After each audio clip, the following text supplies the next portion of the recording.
Kwanza ni washukuru kwa kuja na kupata maoni yangu kuhusiana na mustakabali wa soka letu la Tanzania. Unajua mpira wa Tanzania kwa miaka mingi umeendeshwa kihuni sana, na serikali ilikuwa haijajua kwamba kwenye mpira kwanza mpira una influence kubwa sana katika nchi, lakini kwa miongo mingi sana serikali imekuwa kama imejitoa kwenye mpira na kuachia watu wahuni tu waendeshe ule mpira. Sasa ndo wameanza kushtuka kwamba kumbe mpira wetu unahitaji kulindwa, mpira wetu unahitaji kusimamiwa na kutoa maelekezo kama serikali, ili tuweze kufikia malengo kama mataifa mengine ambayo yamefikia malengo. Kwa sababu unapotengeneza soka lako la Tanzania, hususan timu mbili hizi kubwa za Simba na Yanga, ukazijenga kwenye misingi ya kuheshimu taratibu, sheria na miko ya mpira, maana unakuwa unatengeneza timu ya taifa nzuri, kuanzia kwenye vijana mpaka timu ya taifa ya wakubwa. Lakini ukiuterekeza huu mpira na ukaziona Simba na Yanga kama ni watu wa kupita tu, ambao wanaweza kujiendesha wenyewe bila kuelekezwa, maana ni kwamba tutakuwa tunaharibu mpira wetu. Watu wote katika nchi hii tuna dini mbili tu kubwa ambazo ni Simba na Yanga. Kuwa katika dini hizo haimaanishi kuvunja sheria. Lakini jambo kubwa sana ambalo mimi nimeliona, tatizo kubwa liko TFF. Liko TFF kwa sababu wanaoendesha mpira wa nchi yetu ndio wana entertain makundi, uvunjifu wa sheria kwenye mpira, na mpira uonekane kwamba ni sehemu ya wahuni, wakati mpira ni kati ya michezo ambayo ina nguvu sana duniani na nguvu sana ulimwenguni. TFF pale, nashauri serikali ingepaangalia kwa jicho la pekee pale TFF. TFF ni sehemu ya vyama vya michezo ambavyo viko chini ya Baraza la Michezo la Taifa. Mwenyekiti wake ni Leodegar Chiratenga, ambaye aliwahi kuwa mchezaji wa timu ya taifa ya Tanzania, Pan Africa na hata Yanga. Leodegar Chiratenga ndiye muasisi wa shirikisho la mpira wa miguu Tanzania, TFF. Kwa maana hiyo tunaweza tukamuita kwamba Leodegar Chiratenga ndiyo baba wa misingi bora ya mpira wa Tanzania. Asijiweke pembeni. Nilichokigundua ni kwamba Leodegar Chiratenga, mwenyekiti wa Baraza la Taifa la Michezo, amejiweka pembeni, jambo ambalo ni baya sana. Wanaendesha mpira pale TFF kana kwamba TFF hakuna chombo kinachoisimamia. Chombo kikubwa cha serikali kinachoisimamia TFF na vyama vingine vyote vya mpira, vya michezo, sio vya michezo, ni Baraza la Michezo la Taifa. Wakiona uongozi wa TFF unayumba, kuna migogoro, kuna kutoelewana, Baraza la Michezo la Taifa wana wajibu kikatiba na kisheria kuwaita TFF na hao wanaogombana nao na kuwakalisha kikao na kuambia, bana, msifanye 1, 2, 3 kuokoa mpira wetu wa Tanzania. Chama cha ngumi kipo chini ya Baraza la Michezo la Taifa. Netball, Baraza la Michezo la Taifa. Volleyball, Baraza la Michezo la Taifa. Soka, ambao mpira wa miguu Tanzania, TFF, Baraza la Michezo la Taifa. Vyote hivyo vinasimamiwa na Baraza la Michezo la Taifa chini ya Leodegar Chiratenga. Lakini ukienda mbali zaidi, ukitoka hapo kwenye Baraza la Michezo la Taifa, unakwenda kwenye Wizara ya Michezo na Utamaduni. Pale ndani kuna mkurugenzi anayehusika na michezo, Ali Mayai Tembele. Wote hao wamecheza mpira kwa ngazi kubwa kabisa za kimataifa na kitaifa.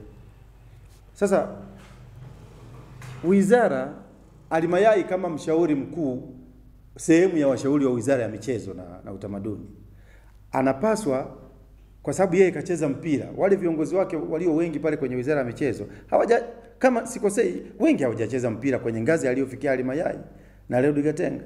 Kwa hiyo wale wangeweza kuwashauri viongozi wao wa wizara namna ya kudili na shirikisho la mpira wa miguu Tanzania TFF, kwa sababu wao wanao huo uwezo na wanao uelewa mpana wa michezo. Sasa unakuta TFF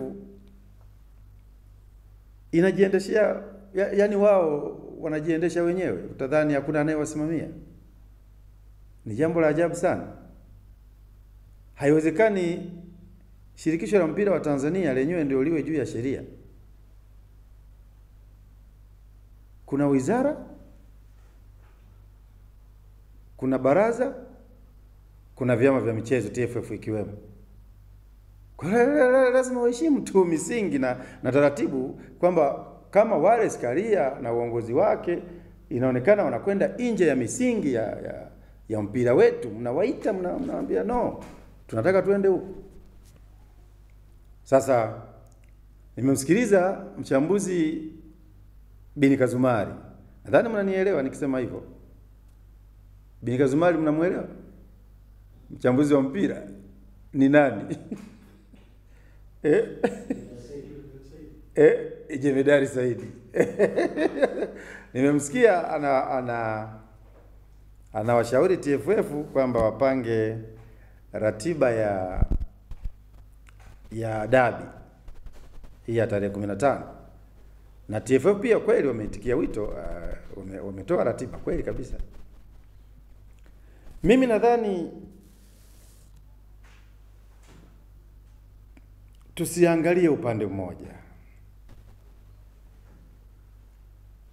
Simba walitoa malalamiko yao kwamba hatuwezi kuingiza timu uwanjani kwa sababu tumezuiwa na makomando wa Yanga kuingia ndani ya uwanja wa Taifa siku moja kabla ya dabi.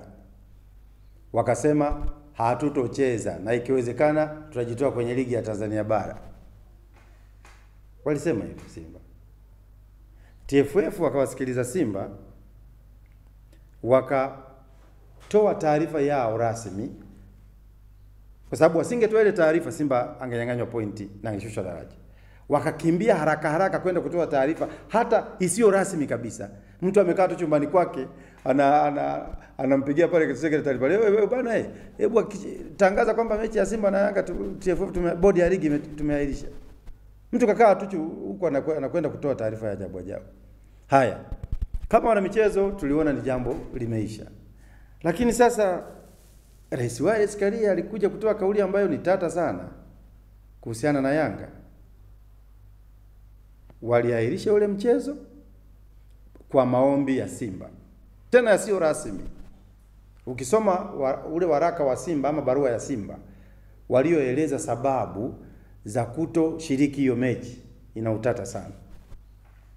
Walikosea tarehe, walikosea spellings, ilikuwa na makosa mengi ile barua ya Simba.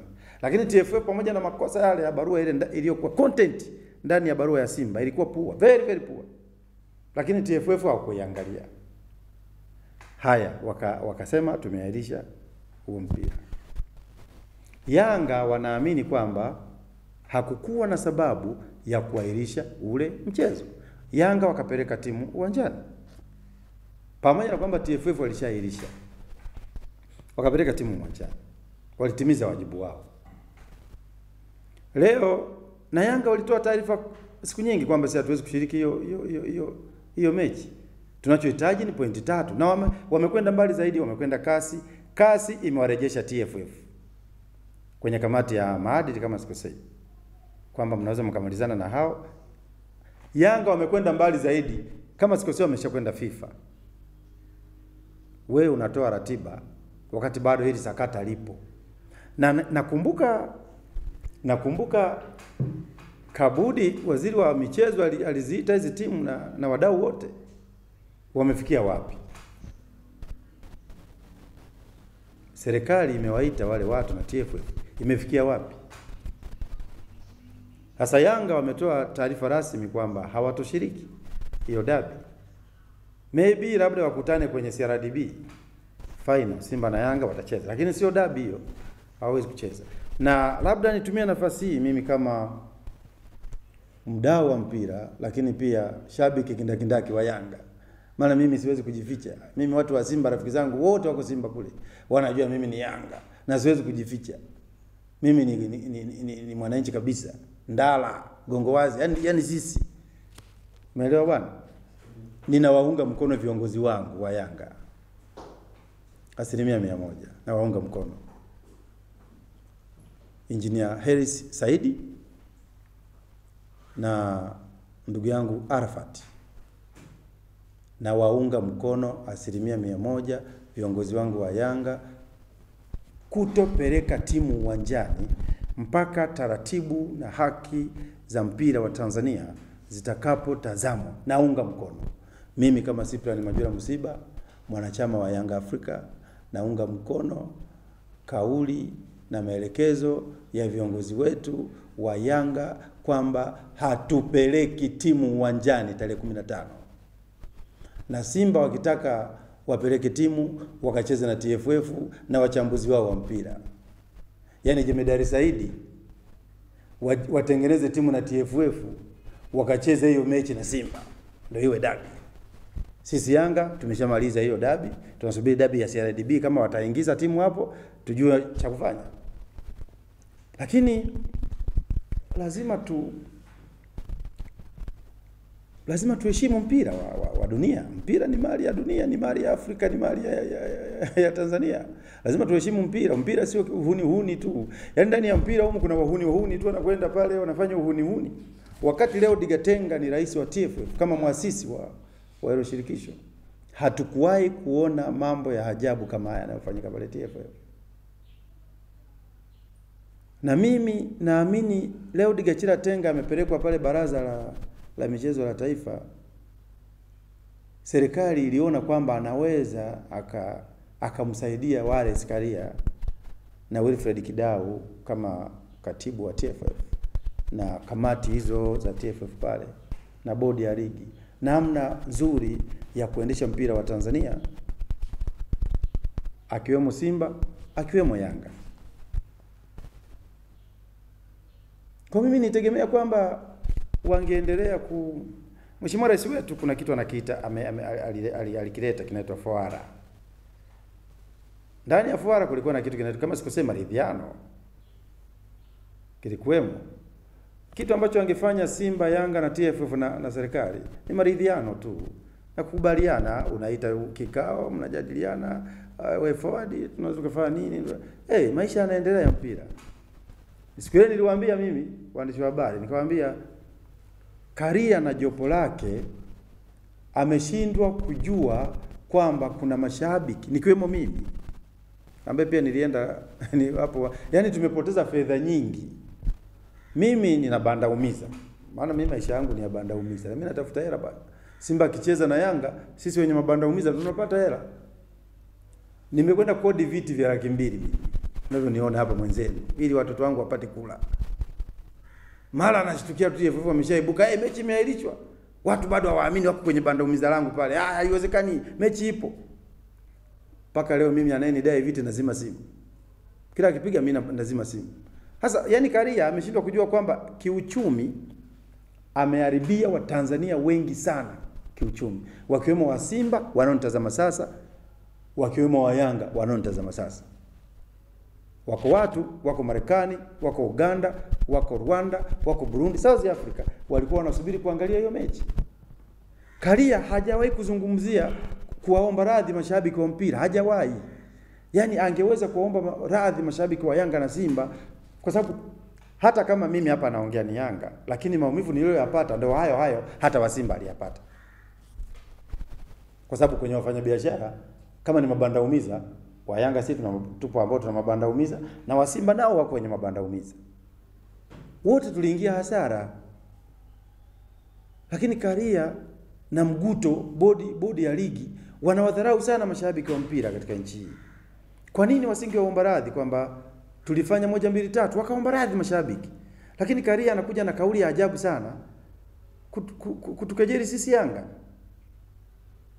Baada ya kuzungumza kama kiongozi, unajua kiongozi, unapokuwa kiongozi kwenye ngazi ya kisiasa, kwenye ngazi ya kimpira, busara lazima ikuongoze. Unapokuwa kiongozi wa TFF, mpira ndio kila kitu katika nchi hii. Una mashabiki wengi sana kuliko kitu chochote. Unapokuwa Simba, unapokuwa Yanga, wewe ni kiongozi. Cha kwanza ujue kwamba wale wa Simba wana haki yao ya msingi, wa Yanga wana haki yao ya msingi. Unapotaka kufanya maamuzi, ni heri ukawaita watu wote, mkazungumza kama raia, kama Watanzania, kama wanamichezo, kama wadau wa mpira. Unawauliza watu wa Yanga na Simba, mnataka tufanye nini kwenye mchezo wa dabi? Simba wako hapa, Yanga wako hapa, ikiwezekana na serikali iko pale. Lakini Karia anakuja kuizungumza Yanga kana kwamba Yanga ndio wenye makosa makubwa. Ukifuatilia, wanao haribu mpira wa nchi hii ni viongozi wa mpira wenyewe. Ni viongozi wa mpira wenyewe. Na kwa sababu ukienda pale TFF utakuta kuna watu wa Yanga, kwenye kamati hiyo ya ligi mashindano utakuta kuna watu wa Simba. TFF yenyewe uongozi wa juu utakuta kuna watu wa Yanga. TFF hiyo utakuta kuna watu wa Simba. Kwa hiyo wanapofanya maamuzi yao ya mchongo, wanaangalia maslahi ya Simba, yuko anaangalia maslahi ya Yanga. Hauwezi kuendesha mpira kwa staili hiyo. Na ikiingia wizara ya michezo, pale napo unakuta kuna maslahi ya Yanga, kuna maslahi ya Simba. Matokeo yake wizara inashindwa kufanya maamuzi ya msingi kwa maslahi ya mpira wa Tanzania, kwa sababu atawaumiza watu wa Simba, anaogopa kuwaumiza watu wa Yanga. Hauwezi kuendesha mpira kwa staili hiyo. Kiongozi inapofikia utoe maamuzi, kama hayo maamuzi yanalenga kujenga, yanalenga kuleta maslahi ya mpira wetu, usiangalie wewe ni Yanga, wewe ni Simba. Fanya maamuzi bila kutazama kwamba wewe ni Yanga, wewe ni Simba. Tutaokoa mpira wetu. Lakini watu wanaleta maamuzi, yani utafikiri kwamba wanaamka tu nyumbani kwake huko, ameshakula maharage huko na ubwabwa, anakuja kutangaza vitu vya ajabu tu. Kwa hiyo mimi na declare interest, mimi ni Yanga, na naomba wana Yanga wenzangu wote Tanzania nzima tuungane kwa hili. Tuwaunge mkono viongozi wetu wa klabu ya Yanga, Engineer Hersi Saidi na ndugu yangu Arafat. Maamuzi walio pamoja na kamati na kamati ile ya Yanga ile, ndio tunaita kamati kuu, kamati ya utendaji ile ya Yanga. Tuunge mkono kamati ya utendaji ya Yanga, tumuunge mkono rais wetu Hersi Saidi, Arafat na mfadhili wetu GSM. Lazima tuwaunge mkono na tuwaombee kweli kweli. Hii vita hii sio vita ya Engineer Hersi, Arafat wala GSM, ni vita ya wanayanga wote. Hii vita hii sio vita ya kawaida, hii ni vita, hii ni kama ya Nduliamini na Mwalimu Nyerere. Hii vita hii ya TFF na Yanga hii ni kama ya Nduliamini na Nyerere. Na watu wa Yanga tusikubali kufanya mambo ya ajabu bwana. Sisi msimamo wetu ni kwamba hatupeleki timu. Na tunaomba serikali mtuelewe sisi watu wa Yanga. Maana kuna watu wanasiasa pale watamfuata Engineer Hersi pale. Wewe unataka ubunge bwana. Ingiza timu bwana. Na mimi namuomba Engineer Hersi, msimamo uwe huo. Arafat, msimamo uwe huo. Hatupeleki timu. Watupe pointi 3 na magoli 2. Hatuwezi kuendesha mpira kiuni tu kwamba kwa sababu kuna mtu yeye yuko karibu na waamuzi wale. Tumeangalia kwenye mitandao ya kijamii, kuna waamuzi wa mpira, kuna vitu vimerushwa. Mtu ana kadi katika hizi klabu kubwa 2, ni muamuzi wa mpira, ana kadi ya moja ya timu kubwa za Tanzania, kadi ya wanachama, alafu kamati ya mashindano ya TFF inampanga kwenye moja ya mechi ya hizo timu kubwa. Na mimi labda niulize, mbona michezo ya Yanga hatuonagi wanapangwa wanawake? Huwa wanapangwa wanaume tu mechi karibu zote. Lakini kwenye mechi ya Simba yoyote ile utakuta mwanamke yupo. Kama ile mechi ya Simba ile ambayo Simba ameshinda kwa mbinde ile na Mashujaa. Yule dada yule alikuwa anamnong'oneza nini pale Kapombe yule mwamuzi? Ameziba mdomo kabisa hivi. Kapombe kainama hapo. Wewe kiingia 18 dondoka tu. Kidondoka mimi naangusha yai hapo. Ndio kilichofanyika. Penalty gani ile? Ile penalty hata angeona brata au huyo Infantino angeshangaa. Kapombe hakuguswa penalty. Unatoa penalty za ajabu ajabu kwenye mpira, alafu wanatudanganya eti ligi ni ligi namba 5 si namba 6 duniani. Unajua Azam, acheni kudanganya watu. Alafu nyinyi wachambuzi, acheni kudanganya watu bana. Tanzania tuko popote. Nyinyi tuambieni hivi, ubora wa ligi ya Tanzania ni kuonyeshwa live Azam, lakini sio mpira. Kwamba sisi Afrika nzima ligi yetu ya Tanzania inaonyeshwa live, imechukua namba 6 kuonyesha live hiyo ligi yetu. Lakini sio kwamba eti ni ligi bora kuizidi South Africa. Never never never. Kwamba ligi yetu izidi South Africa. Ligi yetu izidi Tunisia. Sio izidi nini? Acheni. Na wachambuzi nakwambia watakazia. Ligi yetu nakwambia namba 6. Si kuna nini? Acheni hizo mambo. Hii ni ligi bora kwa kuonyeshwa live, sio kwa ajili ya mpira. Kwa hiyo mimi,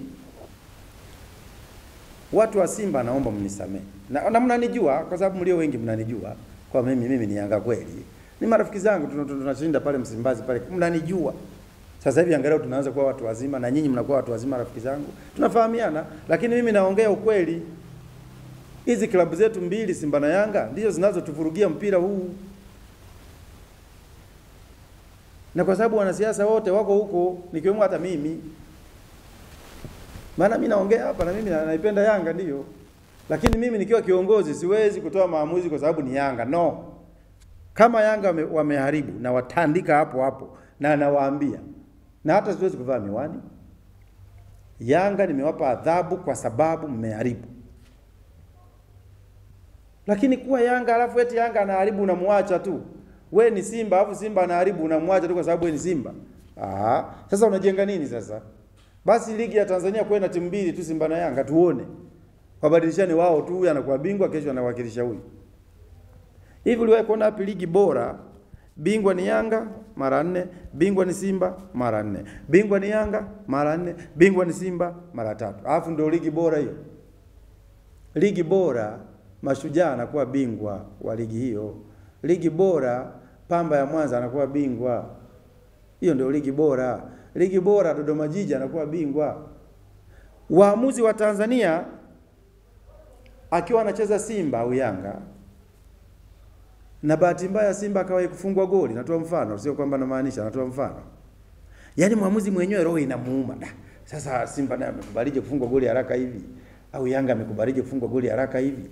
Atatumia mbinu zozote Simba au Yanga apate goli na yeye, asawazishe. Halafu mnaita ligi bora hiyo. Kweli?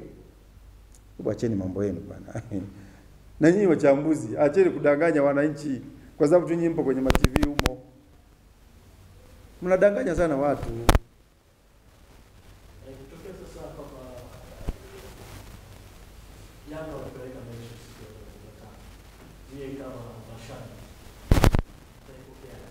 Mimi binafsi nitaipokea kishingo upande. Mimi nitaipokea vipi? Mwanaume halisi ni yule anayesimamia anachokiamini.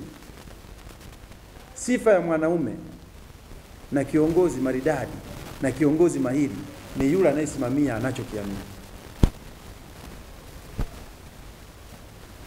TFF hawana uwezo wa kushusha Yanga daraja, hawana uwezo huo. Hawana uwezo wa kuishusha Yanga daraja, TFF hawana. Kabla Karia hajashusha Yanga daraja anaondoka yeye pale TFF. Hana uwezo huo. Unashusha Yanga daraja, unacheza na Yanga wewe. Au Yanga mnafikiri ni timu ya ajabu ajabu tu? Yanga ndio baba wa mpira. Yanga ndio timu ya kwanza kuzaliwa katika nchi hii. Ndio timu ya kwanza kuzaliwa. Sio kama unanijua. Amezaliwa Yanga, akaja kuzaliwa Simba. Alafu leo huyo ambaye ndo kaanza kuzaliwa umuue, uache huyu mdogo wake. Ndio maana nasema unapokuwa kiongozi tumia busara tu. Simba na Yanga ni matimu haya ya watu. Yana interest za watu. Nimekutolea mfano pale, kuna kitu kinaitwa maridhiano tu. Hata mama yetu aliwahi anaizungumza sana hiyo. Karia angeweza kuwaita Yanga na Simba. Kwanza yeye kama yeye. Angeshindwa akawaita serikali wakakaa hapo. Tena ingewezekana basi hiyo mechi wawape Simba pointi moja, wawape Yanga pointi moja. Lakini kusema mtainyang'anya Yanga pointi zile daraja, sahau ndugu yangu, sahau. Hauwezi ukaishusha Yanga daraja mguto, huna uwezo huo. Wala Karia hana. Ila mimi kwa kuwashauri Simba apewe pointi moja, Yanga kwa sababu tumeshavurunda. Tumeshavurunda. Yaani TFF na bodi ya ligi wamevurunda to the maximum. Kwa hiyo hili kuweka mambo sawa, Yanga pointi moja, Simba pointi moja. Biashara imeisha. Unafungia hapo. Tukutane kwenye CRDB. Lakini ukisema eti tarehe 15 Yanga asipeleke timu eti sisi tufanyeje, tunyang'anye. Nyinyi chukueni mapointi yenu, lakini mtaona kitakachotokea. Yanga tuna matawi karibu 50 katika nchi.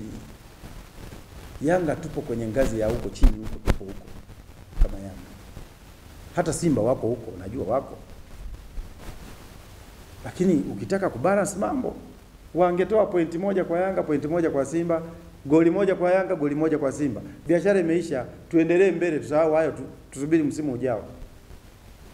Lakini bodi ya ligi wanang'ang'ania kana kwamba Yanga sisi ndo tuna matatizo. Haiwezekani. Kwamba Simba hana shida. Yaani Simba amelalamika umemsikiliza. Yanga analalamika hutaki kumsikiliza. Alafu sasa eti upange tarehe na wachambuzi wa mchongo wanapushi ili Yanga aonekane kwamba ana makosa. Reality Yanga ana makosa bro. Yanga ana makosa. Hana makosa. TFF watumie busara sana kwenye hili swala. Mwisho wa siku watatuletea baraka katika nchi hii. Waache mambo yao. Tanzania ni Simba, Tanzania ni Yanga. Ukizivuruga hizi timu mbili unavurugikiwa wewe. Na wao ndio wamelea ujinga huu. Simba kifanya makosa, kwa sababu viongozi wa TFF wale Simba wamejaa, tunaacha Simba. Yanga kifanya makosa kwa sababu wale TFF wamejaa watu wa Yanga, tunawaachia. Halafu sasa mambo yameharibika kabisa. Wanataka kuleta mambo yao ya ajabu ajabu. Mimi nachowashauri TFF watumie busara kuweza kumaliza hili swala. Lakini mkisema kwamba watushughulikie Yanga, kabla hawajaishughulikia Yanga, wao wenyewe wataondoka hapo TFF. Tena kwa aibu. Kwa hiyo watumie busara tu. Simba goli moja, Yanga goli moja, Simba pointi moja, Yanga pointi moja. Watakuwa wamefanya jambo zuri sana. Lakini kusema kwamba Yanga sisi tutashusha daraja, tufuate sheria. Sheria zinafuata kwa Yanga tu. Jemedari Saidi anasema kama yeye anaipenda sana Simba, kama Jemedari Saidi angewashauri Simba wapeleke timu siku hiyo uwanjani. Angewashauri tu Simba wapeleke timu uwanjani siku hiyo. Anawapushi TFF waiadhibu Yanga kwa mambo ya kipumbavu kama yale. Yes, anatumia JKT. Mambo ya ajabu kabisa. Mimi kwa mtazamo wangu bana, ndugu waandishi, na kwa ushauri wangu, Simba apewe pointi moja, Yanga apewe pointi moja, goli moja, kwa sababu tayari TFF na bodi ya ligi wameshavurunda kwenye mchezo wa marudiano wa Simba na Yanga. Ili kubalance tu, kwa sababu hawa wote ni watu wakubwa. Simba ni mkubwa, Yanga ni mkubwa. Wapewe pointi moja na goli moja, maisha yaendelee. Atakayeshinda mechi zake zote ndio bingwa huyo. Lakini ukianza kusema eti uiadhibu Yanga, wakati Yanga wako wanadai haki yao ya msingi, hilo swala hamna bro. Kwa hiyo natumia nafasi hii mimi Cyprian Majura Musiba, mwanachama wa Yanga tawi la Buguruni, ingawa siku nyingi sijafika pale, kuwaomba wanachama wa Yanga kote nchini Tanzania waunge mkono viongozi wetu wa Yanga, Engineer Hersi Said na mwenzake ndugu Arafat, pamoja na kamati ya utendaji ya Yanga. Watu wa Yanga wote tuungane kutetea haki za Yanga, kutetea maslahi ya Yanga, kutetea ukubwa wa Yanga na kutetea sifa ya Yanga. Karia atende haki kwa Yanga. Bodi ya ligi itende haki kwa Yanga. Kabisa. Mimi nimeacha kwenda uwanjani mwaka 2010. Na nilisema siwezi kwenda tena. Baada ya kugundua kwamba mpira wa Tanzania ni magumashi sana na kuna baadhi ya viongozi wana entertain mjinga huo, nikasema mimi siendi tena uwanjani. Kwa sababu unaweza ukapata pressure bure, ukafa mapema kwa sababu ya Simba au Yanga. Kwa nini tuendeshe mpira kihuni? Na kwa nini mpira wa nchi uwe Simba na Yanga tu? Kwa nini? Why? Sababu ya kuwa na timu 16 nini? Mashujaa, Pamba, Dodoma Jiji. Kwa nini timu hizi zingine watendewi haki? Viongozi wa TFF pale na bodi ya ligi wao ni Simba na Yanga. Waamuzi wao wanaochezesha ligi ya Tanzania ni Simba na Yanga. Na unakuta maamuzi yao kuna faulo 12 zinafanyika upande wa Mashujaa, refa anapeta. Zikifanyika upande wa Simba, refa anapiga filimbi. Zikifanyika upande wa Yanga, refa anapiga filimbi. Zikifanyika upande wa timu pinzani ya Yanga, refa apigi filimbi. Yaani marefa wa TFF ni kama waamuzi wa ligi daraja la 5. Yaani waamuzi wa Tanzania ukimtoa Arajiga, mimi Arajiga pekee, yani katika ligi ya Tanzania ni Arajiga pekee ndio mwamuzi ambaye ana sifa kuchezesha Tanzania. Arajiga pekee yake. Waamuzi waliobaki wote sijui Karia anawatoa wapi, sijui. Arajiga, wajifunze kwa Arajiga. Mimi naomba msinione kama na mfumo dume. Waamuzi wa TFF wanawake wale, hivi kweli wamefaulu kweli wale? Au wanaletwa kwa maelekezo na wenyewe? Angalia mechi anazochezesha mwanamke, hasa ukicheza na Simba au Yanga, hasa Simba. Bro, mimi kuna siku nilizima TV. So mimi nimecheza mpira, tumeenda seminar sheria za waamuzi, nimeshiriki na nina cheti cha seminar. Lakini ukiangalia wanavyochezesha wale, inaweza si offside ananyoosha kibendera. Offside ananyoosha kibendera. Yaani hawaeleweki, hii ni offside si offside, hawaeleweki. Hii ni rafu sio rafu, yani hawaeleweki. Sasa kwa mfano yule muamuzi yule aliochezesha juzi Mashujaa na Simba, yule alikuwa ni muamuzi au walimuokota tu huko kijijini huko akaje kuchezesha? Yule alikuwa ni muamuzi yule kweli? Hana aibu, ukimwangalia usoni aibu hana.